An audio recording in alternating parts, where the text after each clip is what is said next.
Oke, ketemu lagi sama gue karena data nggak bisa bohong ya. Oke ya, hari ini gue mau bikin tutorial cara baca laporan keuangan ya guys. Oke, karena kenapa gue bikin ini biar lu semua bisa baca laporan keuangan ya, sehingga lu bisa screening nih. Waktu lu mau masuk perusahaan ini, lu screening dulu bagus nggak nih perusahaan gitu loh ya. Karena gue nggak mungkin bisa cover atu-atu semuanya ya, atau ngebahas atu-atu di video YouTube YouTube gue ya pasti terkendala, dan lu yang nggak sabaran lu bisa lakuin sendiri sebenarnya ya. Penting. Jadi laporan keuangan gue akan bikin simple ya guys, simple supaya gampang dimengerti, dan gue nggak bakal jelasin yang ribet-ribet. Pertama, gue juga bukan lulusan keuangan, bukan lulusan ekonomi ya. Gue juga diajarin orang cara bacanya juga yang simpelnya ya. Jadi gue akan jelasin lo versi lo lagi kuliah keuangan. Enggak, gue gak akan ajarin, gak kayak gitu. Dan karena gue gak bisa juga baca detail-detailnya itu ya. Gue akan bacain poin-poin pentingnya aja. Gue akan jelaskan di bahasa yang mudah dimengerti ya. Karena kita investor harus tahu laporan keuangan guys ya. Kita nih lu udah terjun di dunia saham, dan lu minimal artinya harus bisa baca laporan keuangan. Udah nggak ada kata lagi lu bilang nggak bisa. Karena apa? Ketika lu tidak bisa membaca laporan keuangan, lu akan loss. Lu sama aja lagi gambling. Ya, lu lagi berjudi di pasar saham, lu bukan lagi berinvest di situ ya guys. Jadi orang yang nggak bisa baca laporan keuangan itu mereka lagi berjudi di laporan di bursa saham, bukan lagi investasi, bukan lagi menabung saham gitu ya guys. Perubahan itu dalam perusahaan terjadi sangat cepat guys. Ketika lu tidak sigap, tidak membaca laporan keuangan itu, lu akan loss duitnya. Udah banyak kasus tuh terjadi di HMSP, Unilever, Gudang Garam, apa tuh? Banyak. Ya, itu perusahaan-perusahaan blue chip semua yang orang kira bakal to the moon semua, bakal baik-baik saja. Ternyata perubahan terjadi begitu cepat gitu loh, dan banyak dari kita tidak aware akan itu ya, karena hanya percaya saja gitu dan tidak membaca sendiri ya. Jadi wajib, kita semua wajib bisa membaca laporan keuangan ya. Mayoritas yang ada di bursa efek itu ya, pemegang saham itu bukanlah sarjana keuangan guys, bukan sarjana ekonomi ya. Jadi salah besar bahwa ketika lo masuk bursa efek lo harus sarjana ekonomi, harus paham sampai detail banget. Enggak, yang penting paham inti-intinya aja. Ingat guys, 10 orang terkaya di dunia ya. Di dunia, mereka kaya karena saham, tapi hanya satu yang lulusan bisnis atau lulusan keuangan, yaitu cuma Warren Buffett. Sisanya bukan ya. Bill Gates bukan lulusan keuangan, no. Ya, tapi dia pasti ngerti dasar-dasar ya guys, dia ngerti. Dia pasti ngerti dasar-dasarnya ya. Dalam menaruh uang dia sangat paham itu, dasar-dasarnya yang penting. Nah itu juga hari ini kita mau praktik guys, baca laporan keuangan, dan kita akan analisa Astra ya, analisa Astra biar gampang. Oke. Cara dapetin laporan keuangan gimana guys? Oh ya, gue sebelumnya laporan keuangan tuh ada 4 ya. Kuartal 1 Januari sampai Maret laporannya, dan itu biasanya muncul paling telat April ya. Kuartal 2 Januari sampai Juni, paling telat itu Juli. Kuartal 3 Januari sampai September, paling telat Oktober. Kuartal terakhir tuh atau biasa kita sebut laporan tahunan gitu ya, Januari sampai Desember tuh. Ya, Januari sampai Desember. Yang konon paling telat sih, kemarin gue baru baca-baca juga, mungkin Maret ya, paling telat akhir Maret. Kayak begitu. Oke, nah semua perusahaan yang ada di Bursa Efek Indonesia wajib memberikan laporan keuangannya kuartal 1, 2, 3, 4, dan itu ada deadline-nya guys. Perusahaan yang lalai itu akan didenda. Dendanya bisa 50 atau 150 juta, atau bahkan yang lebih ngeri lagi itu dia disuspend. Jadi dia nggak boleh berdagang di bursa saham ini, nggak boleh. Ya, jadi kira-kira jadi urusan soal laporan keuangan ini bukan urusan yang remeh gitu ya. Sangat penting ini, sangat krusial di mata bursa efek sendiri ya, dan diawasi OJK lah. Gue kurang paham detail-detailnya. Nah, cara dapat laporan keuangannya, ini gue nanti pakai Excel ya. Nah, Excelnya kita di sini ya nanti. Dan ini nanti gue kasih linknya ya, lu bisa download, lu bisa pakai formula-formula pattern gue kayak gini. Ini lu bisa bikin sendiri. Berapa udah gue taruh rumus ya, rumus karangan gue aja, gue kurang gitu jago Excel juga guys. Lu yang lebih jago Excel mungkin nanti bisa ngotak-ngatik sendiri lah. Gue jamin deh, abis lu nonton video ini, lu bisa deh screening gampang saham. Ya, screening baca laporan keuangan. Cara pertama dapetin laporan keuangan tuh lu bisa ke situsnya langsung ya, ke Astra. Atau lu bisa Google langsung gini. Laporan keuangan ASII. Biasanya dia langsung keluar, kita diarahin ke situsnya dia. Nah, ini Astra nih hubungannya. Setiap perusahaan pasti dia nyediain situsnya buat investor guys. Ada bagian buat investor itu buat kita supaya kita bisa baca laporan keuangannya dia ya. Nah, ini yang pertama. Nah, udah keluar dia tuh kan. Ya, misalnya keuangan 2021 kita pencet. Nah, udah keluar nih downloadannya nih. Terus, nah kita buka.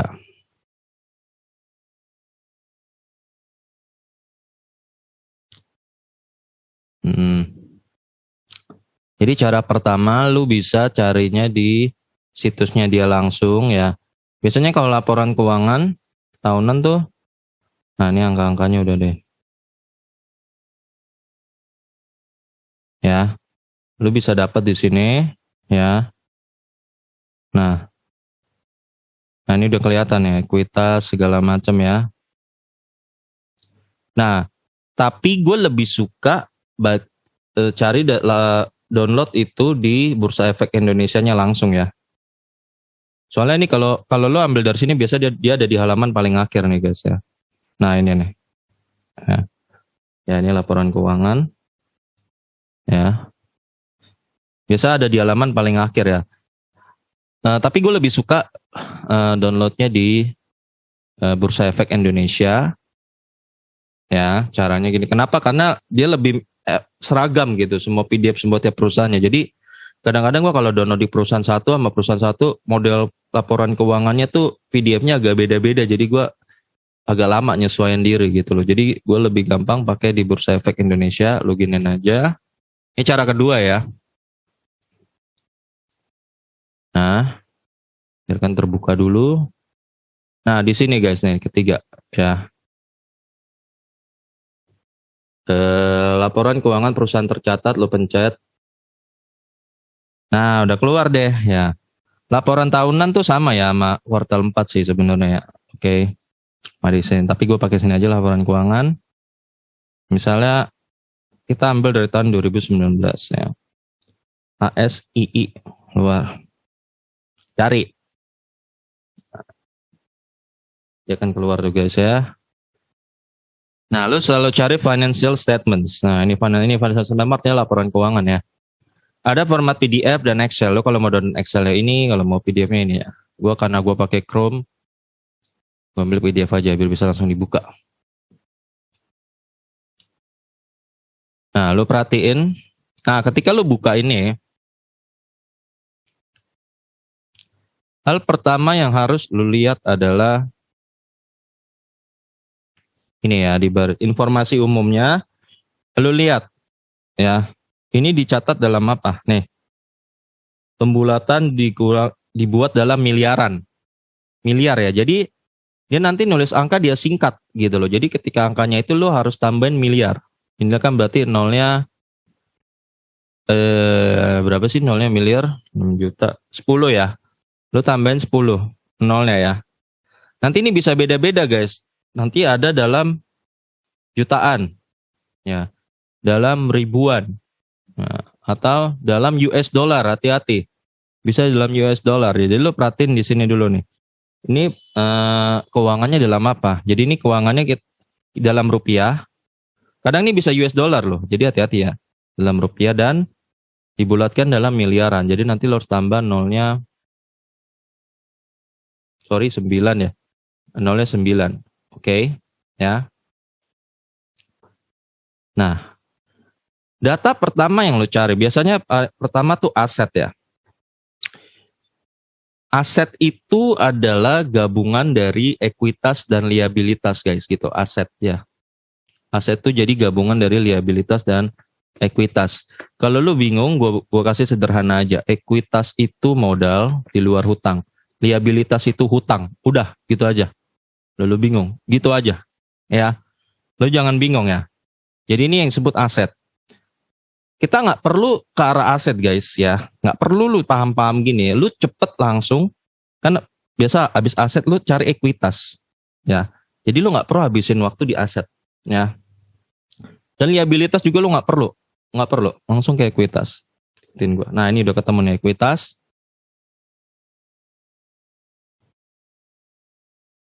Ya, ekuitas. Terus lu cari yang ini nih.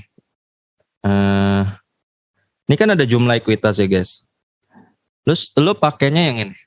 Jumlah ekuitas yang didefinisikan pada pemilik entitas induk. Ini yang lu pakai ya. Kenapa gue nggak pakai nih? Karena ada kepentingan non pengendali ya. Yang gue diajarin bahwa non pengendali itu anak perusahaannya dia, gitu loh, ya. Anak perusahaannya dia.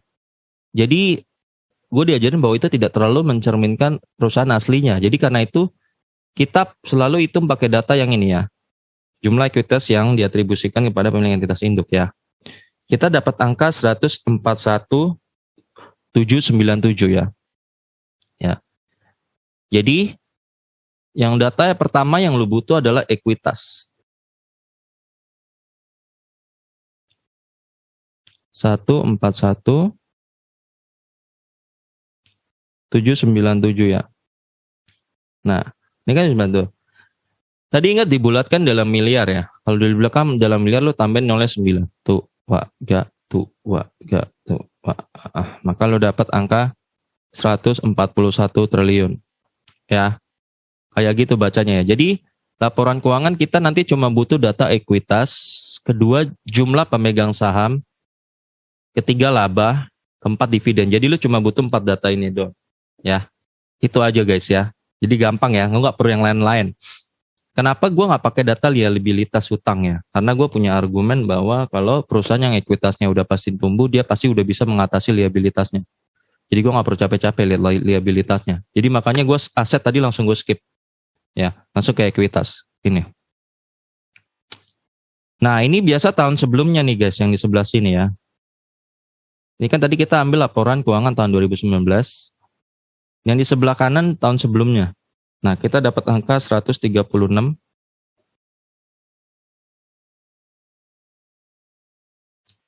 947. Tambahin nolnya 9 karena tadi ini dibulatkan dalam miliar. Iya, ya. Ini ekuitasnya Astra ya. Naik 1,54% ya. 3 ya. 3,54%. Jadi ekuitas ini adalah modal yang dimiliki perusahaan ini di luar hutang guys. Ya, tanpa hutang. Analogi gampang, lo kalau punya warnet atau rental PlayStation lah. Jadi semua PlayStation lo itu yang di dalam, dan mungkin lo punya motor semuanya dan rumahnya, bangunannya itu lo udah nggak lagi ngeredit. Lo bener-bener punya lo belinya bener-bener punya lo. Jadi itu bukan hutang. Ngerti ya? Itu modal, gampangnya gitu. Lo ngertiin modal ya, di luar hutang. Itu ekuitas ya. Mau berdebat soal ekuitas dengan sarjana keuangan yang lain ya silakan.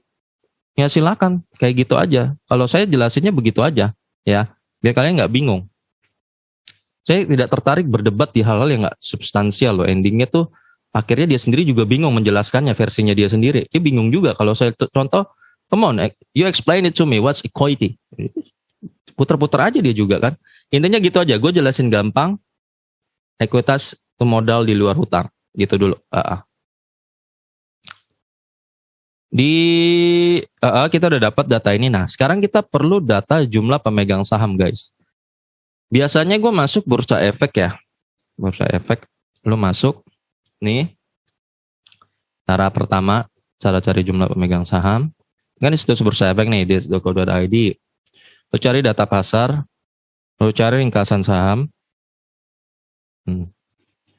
Nah, lu centang ini nih, mati-matiin nih. Kita nggak butuh data ini. Nggak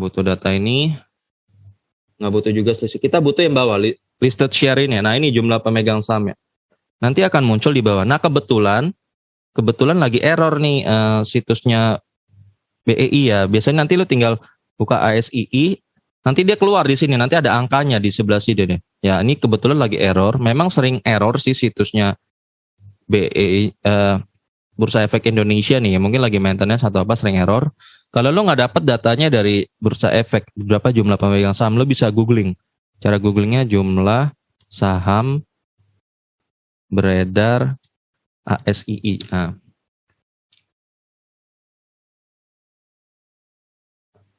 ada sekitar, nih guys ya.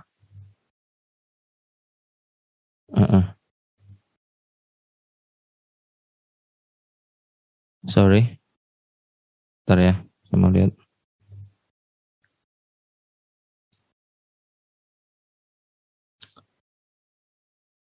Nih, ini guys ya, udah kelihatan 40 miliar ya. Jadi lu masukin datanya ini.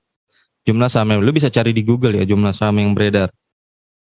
Jadi data pertama yang harus lu cari adalah ekuitas. Kedua, kalau lu udah dapat, lu cari data beredar, saham yang beredar 483.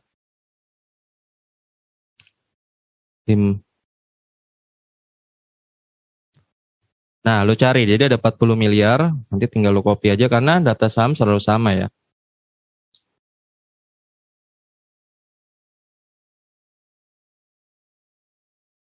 Saham yang beredar itu sama dengan berapa saat ini jumlah pemegang sahamnya ya. Intinya gitu.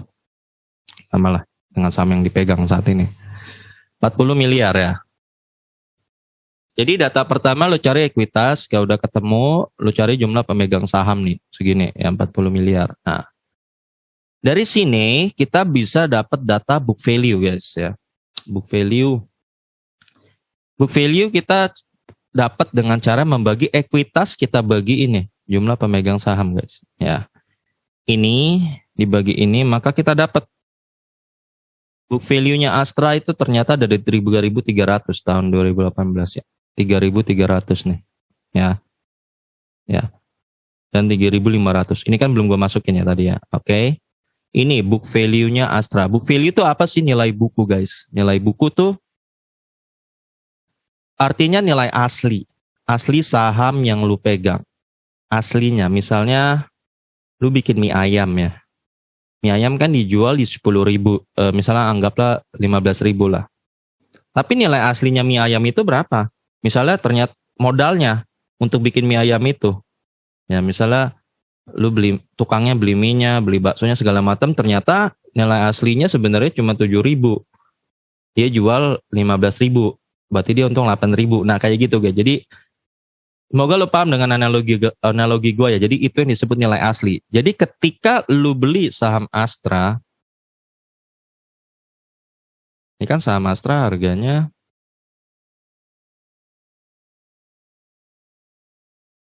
nih 6 di angka 6.400. Dia tuh punya nilai asli guys. Ternyata nilai aslinya dia tuh ada di sekitar ini 3.000-an. Nih. Ya 3.500. Artinya lu beli, logiknya kan ya kemahalan berapa? 2.000-an ya. Ya kayak gitu.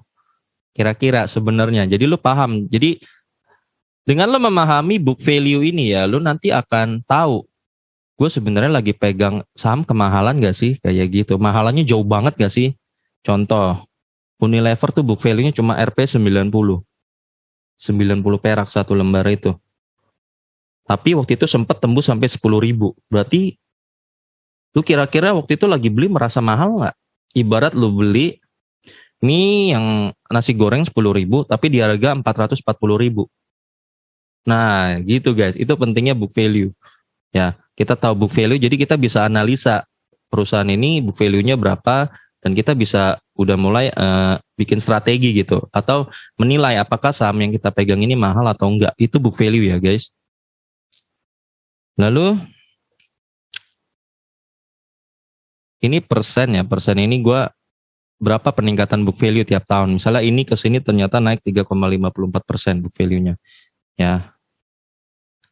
Harga rata-rata saham itu gue ngitung sendiri manual ya guys. Ya. Nah, Kita jangan masuk sini dulu deh. Kita masuk di laporan keuangannya tadi. Tadi kan kita udah ekuitas dan jumlah pemegang saham ya. Kedua, dari ekuitas ini kita cari ke laba. Di bawahnya itu laba. Laba. Nah ini laba. Dan lu langsung loncat ke hampir-hampir paling bawah. Ayo sini. Ya. Lu cari yang ini. Jangan yang komprehensif, tapi yang ini. Laba rugi yang dapat didistribusikan. Lu ambil yang ini. Ya. Entitas induk. Jangan yang ada kepentingan non pengendali, nggak di sini. Jadi ini labanya, guys. Labanya 5215 ya. Langsung input aja. Nih. 5215 karena miliar tambahin 9 tuaga. Kurang 3 lagi. Ya, ini labanya ya. Terus di sini 4980 ya.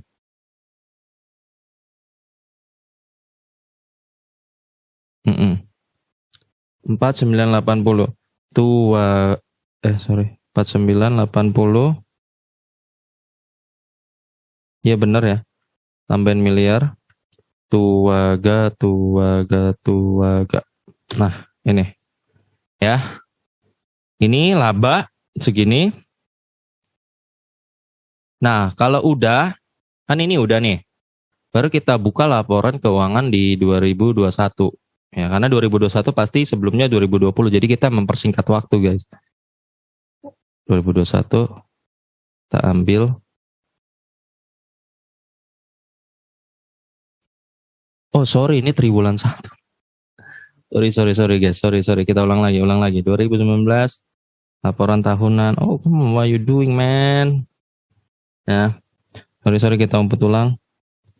Lu cari financial statement ya. Nah, ini. Sorry, aduh. Sorry banget nih, guys.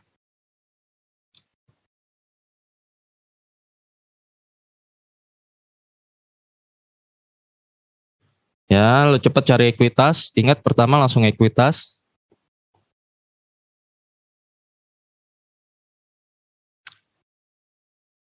Ekuitasnya yang ini ya. Nih. Yang ini. Ya, 147847. Tadi benar. Ya, 147.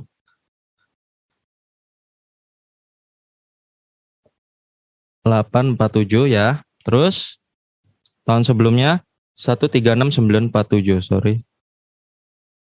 Ya, 136947 ya. Oke, terus langsung lu input laba. Ya, itu aja yang kita perlu datanya yang ini ya. Yang bukan komprehensif tapi yang biasa ini ya. 21707.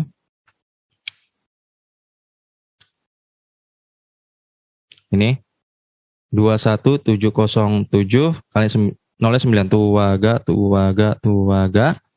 Terus tahun lalu itu 21673 ya. 21673 tuaga. Nah, kita udah dapat nih ya. Kalau udah dapat gini, jadi lu dibuka laporan keuangan cuma butuh 2 sebenarnya. Yang pertama lu ambil ekuitas dan laba, itu aja. Langsung masuk ke 2021. Cari. 2021 tahunan ASII. Nah, udah keluar. Cari financial statement-nya. Ini Excel-nya, ini ya.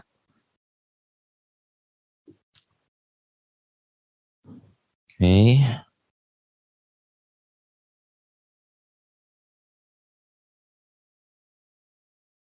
Ini. Cari langsung ekuitas ya. Jadi kita simple aja, kita butuh data yang simple aja kita sebagai investor. Kita bukan mau jadi akuntan, guys. Ya. Kita nggak perlu paham tuh atau semuanya tuh. Kalau lo mau paham sih boleh juga. Gak ada yang salah tuh, ilmu gak ada yang salah. Ilmu semua berguna ya.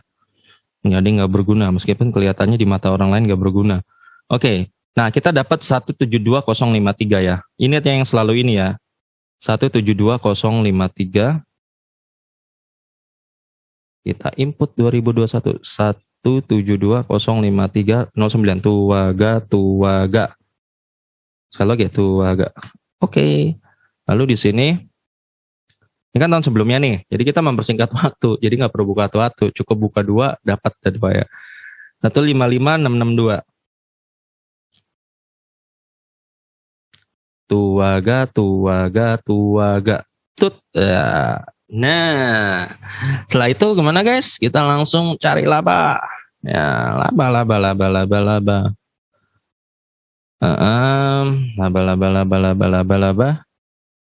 Ini ya, yang biasa ya, yang ini ingat nih, yang ini nih. Nih. 20196 catat.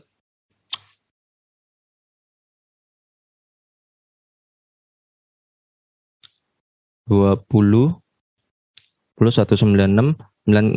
Tuaga. Oke. Lalu yang ini 16164 ya. Tuaga. Cep. Nah, udah deh guys ya. Jadi langkah pertama lu cari ekuitas, lengkapin. Setelah itu langkah kedua lu cari laba. Ini gue nggak tambahin S ya. Itu waktu itu cuma sampai September. Sepul. Ekuitas sudah dapat lu input. Ya lu input laba. Udah selesai lu input laba. Lu cari tadi jumlah pemegang saham ya. Caranya kayak gitu. Tadi kita dapat segini. Nah habis itu lu cari dividen history. Caranya dividen history SII. Sejarah dividen. Nah lu buka aja. Ya, dividen ini penting ya. Perusahaan nggak bagi dividen, cabut aja. Kalau gua, ya, pengen kita masuk di situ. Nah, ini datanya kalau dari sini ya. Oh, Astra ini bagiin 2 kali ya. Jadi, Shomer.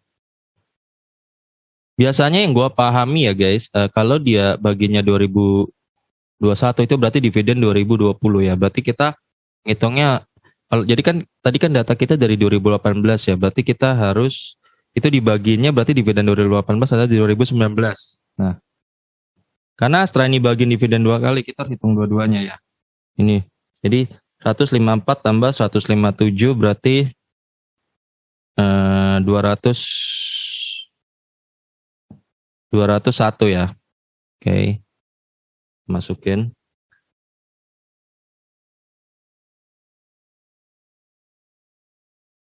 Masukin di dip.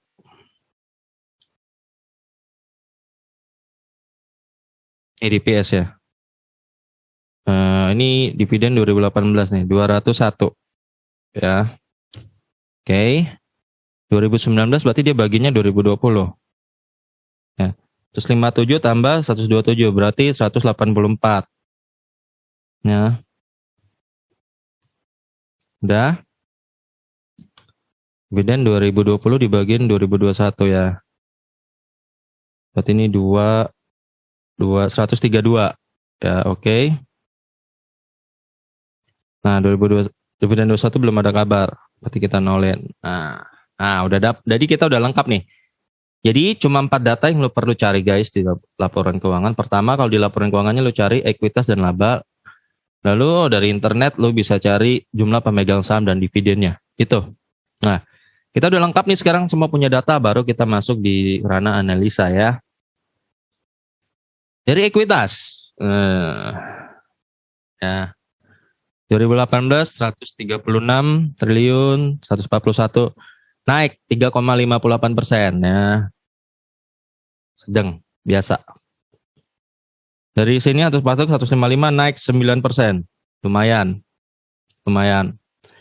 2020 ke 2021 naik 10%. Woi, tambah bagus ya.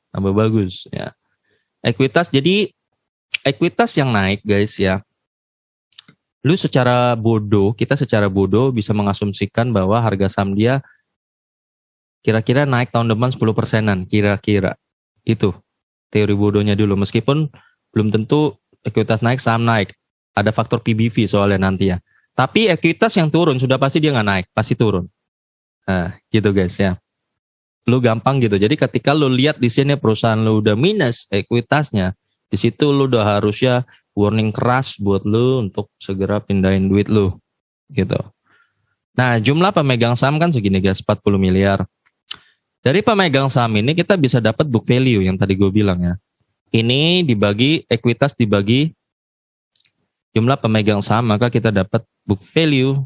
Inilah book value-nya Astra ya. 2021 sekarang book value-nya 4.250. Nah, oke. Nah, ini peningkatan book value persenannya ya. 2018 ke 19 dari sini ke sini naik 3%, sini ke sini naik 9%, sini ke sini naik 10%. Nah, dari sini kita bisa proyeksiin book value 2022 guys. Caranya ini persenan tambah ini kita bagi 3 karena datanya cuma 3 kan. Kita dapat angka di 7,95%.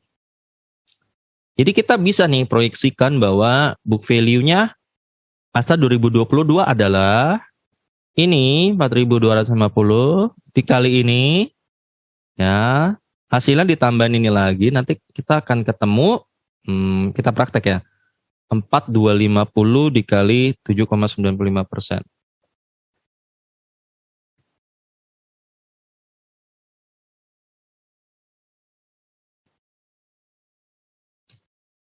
Maka kita dapat angka 337 ya, berarti 337 ditambah 4.250. Oke. Tinggal ditambahin.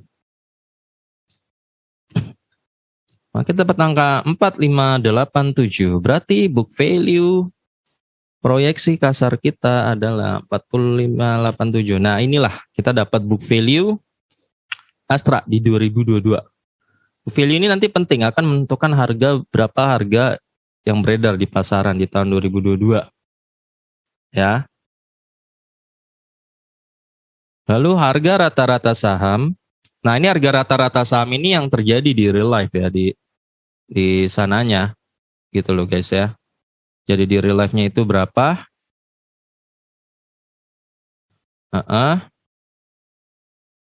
Wait. Terjadi di real life-nya berapa? Dan ini mau nggak mau gue hitungnya harus manual guys. Harus manual ya. Karena manual cara gue ngitungnya begini. Oke. Gue matiin dulu kamera gue karena gue pakai kalkulator ini aja. HP gue lebih cepet ya. Cara ngitungnya lu harus manual banget sih guys ini ya. Kalau lu punya cara yang lebih gampang, gue bisa minta tolong lu kasih tahu gue caranya gimana. Itu ya. Ini kan karena kita datanya dari 2018, maka cara gue gini guys, pakai kalkulator. Dari Januari sampai Desember gue cari datanya tuh guys. Misalnya 2018 yang mana nih? Januari. Ini ya, 8.300. Nah, bener-bener manual guys, 8.000 Februarinya. 8.200 lagi. Maret 7275 ya. 7275. April 7575. Nah, menurut gue yang paling ribet proses ini guys, bagi gue ya. Lu kalau punya cara gimana nyimpalnya, lu boleh kasih tahu gue. 7050 tambah Juni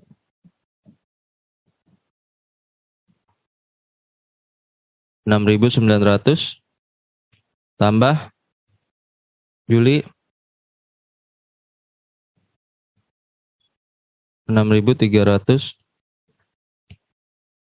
Agustus 7.400, tambah September 7.250, tambah Oktober 7.425, November 8.400, lalu ditambah Desember 8.425. Nah, ini kita dapat lalu hasilnya kan 90.500 dibagi 12 guys. Jadi gue dapat 7541. Harga rata-rata di 2018 nih. Nah, ini yang paling ribet proses ini memang sih guys ya, harga rata-rata Terus gue hitung lagi nih 2019. Guys, lu kalau punya cara lebih gampang lu boleh kasih tau gue di komen. Ini kan 8350.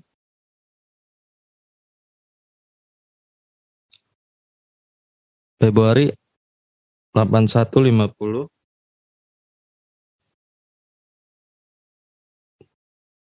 7225.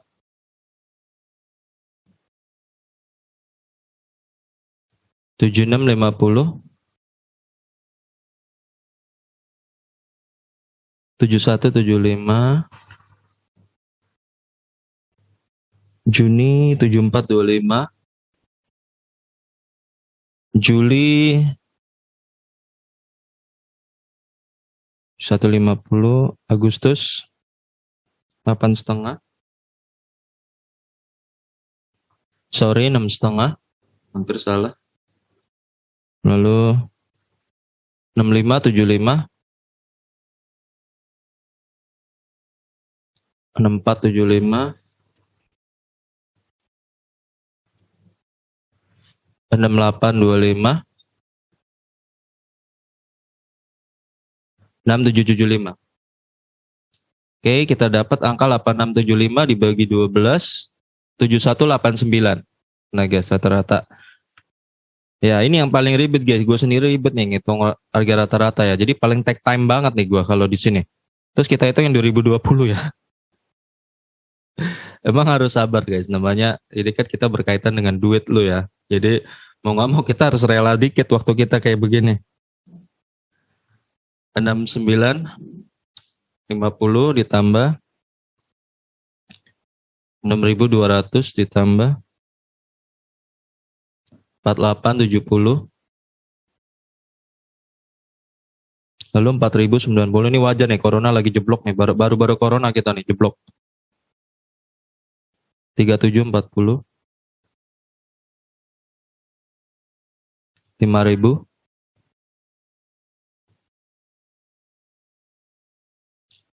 4830. 5275. 5050.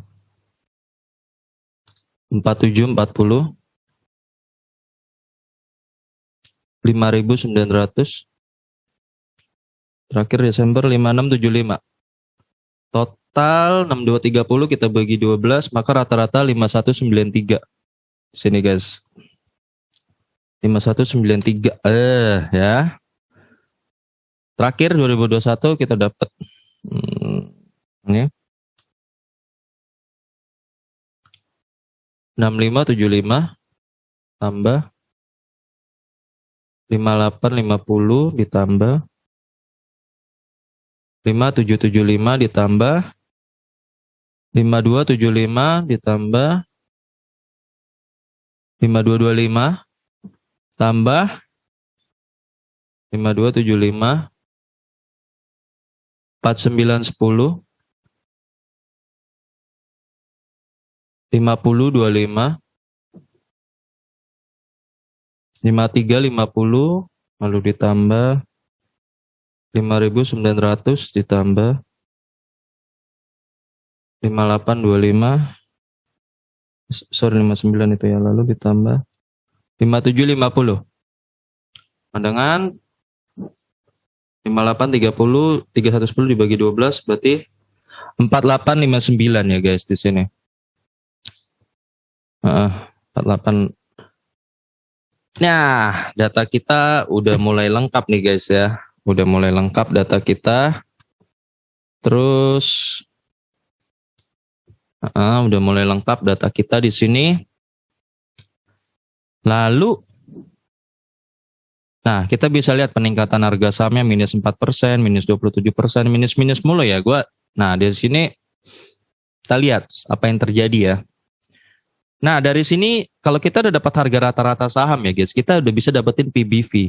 PBV itu price to book value ya guys. Jadi seperti yang tadi gue bilang, kalau book value-nya tadi kan 3.000. Ya. Nih, 3.300.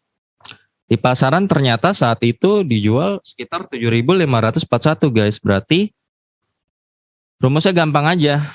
7.500 ini dibagi book value-nya tadi. Ya, ini dibagi ini. Maka kita dapat angka ini 2,29 kali ya. Jadi dihargai 2,29 kali. Oke. Nah, seterusnya nih lo hitung kayak gitu. Ini sih udah gue rumusin ya. Tapi kalau lo mau tahu rumusnya dari mana ya dari tadi. Berarti PBV-nya di sini 2,05 makin turun PBV-nya. 2020 1,35 ya. 2021 1,14. Oh, makin turun ya. Makin turun. Nah guys, nah oke. Nah dari sini kita bisa rata-ratain nih. Ini, tambah ini, tambah ini, tambah ini. Nah kita bisa rata-ratanya rata-rata PBV 1,52. Berarti kita bisa asumsi, nah dari pakai data ini guys, kita bisa memproyeksi harga di 2022 kira-kira berapa. Jadi book value 2022 di sini ya, gue udah rumusin kali, kita pakai ini aja 1,52. Copy. Nah, di 2022 gue dapat angka 6972. Itu harga wajarnya ASII ya. AS ini cara pertama yang biasa gue pakai itu pakai PBV rata-rata. Jadi gue dapatnya ini yang tadi proyeksi kita nih 4.587 kita kaliin 1,52 maka dapat angka ini. Ya, berapa sih tadi? Sorry bawahnya 6972 nih. Ya, 6972. PBV ini guys karena price to book value ya. Ini kan ini erat kaitannya dengan persepsi masyarakat itu atau hype masyarakat ya. Teorinya adalah semakin harga di pasaran mendekati book value, harga asli, semakin murah. Onon bilang semakin bagus. Ya. Ini kan contoh nih udah 1,14 PBV. Berarti logika semakin bagus. Itu teori juga diajarin ke saya. Hanya saja belakangan ini saya melihat bahwa book value kecil tidak berarti bagus. No. Itu bisa jadi ada persepsi masyarakat yang negatif tentang perusahaan Anda. Seperti itu. Sehingga masyarakat tidak lagi berani menghargai di angka 2,29. Tapi makin lama makin turun. Ada suatu sentimen negatif yang kita nggak tahu apa. Yang kita harus cari tahu sendiri. Lalu yang pegang saham ini yang cari tahu sendiri ya. Berarti kita lihat kecenderungan turun ya. Kecenderungan turun. Berarti kan makin negatif nih dari tahun ke tahunnya. Nggak ngerti kenapa. Ya, sampai balik ke book value. Book value menurun, otomatis harga di pasar menurun. Dan artinya harga saham lu menurun. Itu berita buruknya. Berita buruknya ya. Kadang kalau harga saham PBV menurun gini ya, kadang gue nggak pakai rata-rata guys, nggak pakai 152. Karena kelihatan lagi menurun, gue pakai kalkulator CAGR ya. Gini caranya. Gue pengen lihat per tahun nih kecenderungan turun berapa persen. Cara masukinnya gampang. Tadi starting value di 2,23. Ending value kita ada di angka 1,14. Nah, periodenya berapa? 4. Tadi kan karena datanya cuma 4 kan. Berarti kita mendapatkan angka per tahun minus 15,44%. Ya, mana tadi PBV? Nah, minus 15,44%. Ya, berarti kadang kita bisa pakai PBV proyeksi ya. Kita bisa asumsiin karena lagi tren menurun gini ya, bahwa kemungkinan di 2022 PBV-nya juga minus. Jadi 1,14 lu kaliin 15,44% ya. Jadi gini. kali berapa tadi itu guys? 15,44%. Maka kita akan dapat angka 0,17. Berarti saat ini tinggal dikurang 1,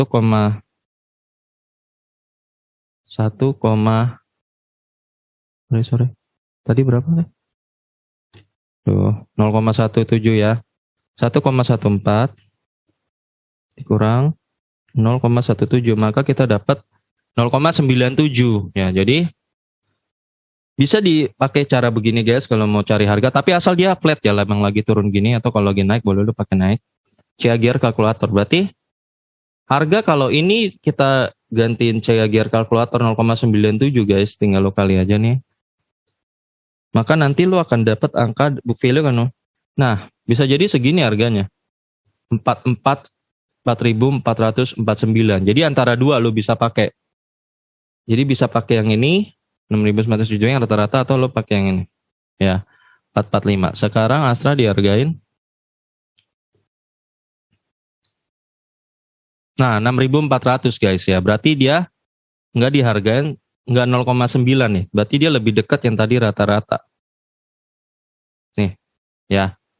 Kalau lo pengen tahu saat ini sedang dihargai berapa oleh publik, tinggal ini aja lo bagi 6.400 dibagi book value. Tadi book value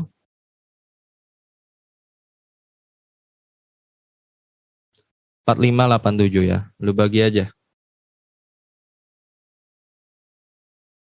Maka lu dapat angka 1,17 ya. Berarti saat ini 1,17 dihargai 1,17 ya. Ada peningkatan dikit doang secuil. 0,03 ya. Jadi saat ini PBV-nya Astra ada di titik ini 1,17 guys ya. Kalau ini lo pakai angka 1,52 ya, 974. Nah kayak gitu guys ya. Terus kita masuk ke laba. Laba tadi kita udah input ya. Ntar segini labanya. Dari sini ke sini naik 0,16%. Biasa aja. Hampir nggak ada kenaikan. Sini ke sini malah turun 54%. Sini ke sini naik 24%. Jadi mungkin PBV laba itu ya guys, peningkatan ini selalu ada hubungan dengan PBV ya. Perusahaan yang untungnya gede, lihat auto dapat gede, untung umumnya nanti akan PBV akan meningkat. Jadi publik memburu saham perusahaan itu, maka PBV bisa meningkat. Kelihatan ketika dia mulai minus nih labanya langsung turun jadi 1,35 ya. Ya bahkan ketika naik susah pulih juga, tetap ke 1,14 sekarang. Dan sekarang 1,17 ya, antara gitu guys. Jadi ada kaitan kerat laba dengan PBV. Lalu ROE. ROE adalah return on equity ya. Rumusnya equity dibagi laba dibagi ekuitas ya. Tadi ini 21,6 triliun lo bagi ini ekuitas ya. Maka lalu lo kalian 100 ya, maka lo dapat deh angka ini 15%. Ya. Jadi equity itu artinya berapa hebat perusahaan ini menghasilkan laba kalau dihitung dari ekuitasnya. Misalnya lo punya gua gampangin aja ya, punya warnet valuasi 100 juta. Ya, ekuitasnya 100 juta, ekuitasnya 100 juta. Dan dalam setahun lu bisa menghasilkan, kalau 15% berarti setahun itu menghasilkan lu laba bersih 15 juta. Ya, jadi itu udah dipotong listrik, udah dipotong lu makan 3 kali sehari, udah dipotong gaji karyawan segala macam, lu dengan modal 100 juta lu bisa menghasilkan 15 juta. Berarti ROE lu 15%. Udah ngerti? Kayak gitu ya. ROE di atas 10% itu bagus guys ya. 20. Buat info lo aja, Amazon aja 19%. Bagus ya. Artinya kalau dia bisa 20% lebih bagus lagi, 25% lebih bagus lagi. Berarti dia hebat. Bisa menghasilkan laba yang besar ya. Minimal lu 10% lah, 10% ke atas. Itu baru bisa katakan bagus. Jadi ini ROE gudang garam, Astra segini 15%, 10%, 2021 11,74%. EPS, earning per share, artinya berapa laba yang didapatkan per lembar saham ya. Jadi misalnya tadi kan kita satu lembar saham, itu tadi berapa? 6 ribuan ya. 6.400. Nah, untungnya itu kan dia segini. Berapa sih kalau dibagi per lembar? Nah, rumusnya laba, lu bagiin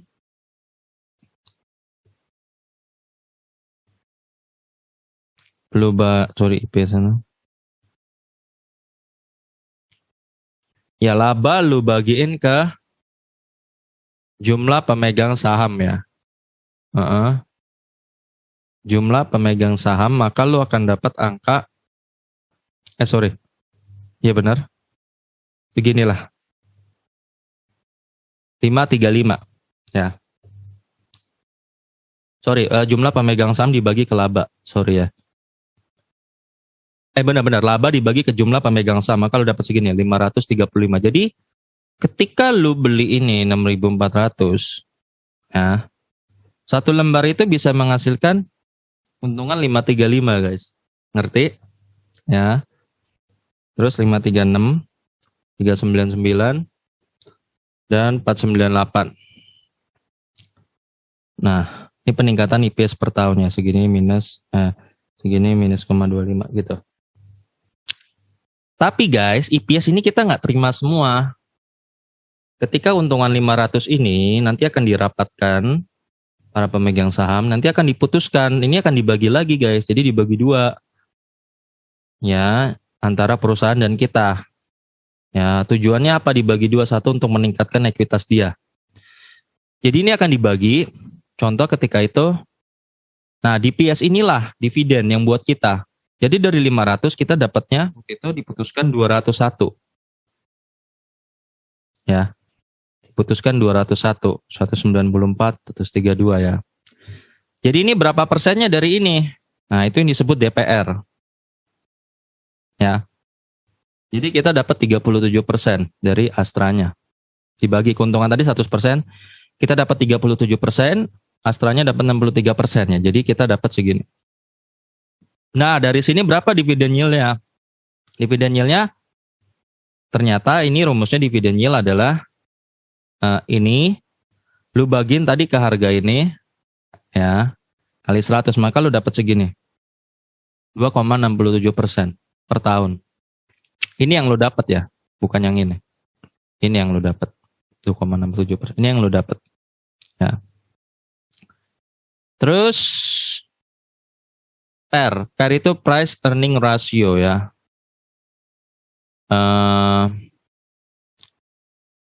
Ini rumusnya A24 harga wajar dibagi